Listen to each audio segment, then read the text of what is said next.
पाकिस्तान ने गजा के हक में आलमी अदालत इंसाफ के फैसले का खैर मकदम किया है। तर्जुमान दफ्तर खारिजा का कहना है कि आलमी अदालत इंसाफ ने इसराइल को हुक्म दिया कि गजा में नस्लकुशी के कार्रवाइयों को रोकने के लिए इकदाम करे।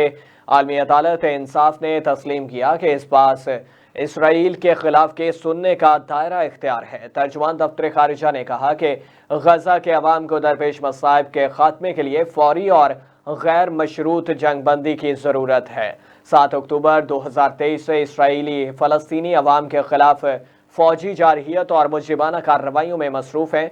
तर्जुमान दफ्तर खारिजा ने कहा कि आलमी अदालत इंसाफ के फैसले को फ़लस्तीनियों के लिए इंसाफ के हुसूल के लिए अहम संग मील समझते हैं।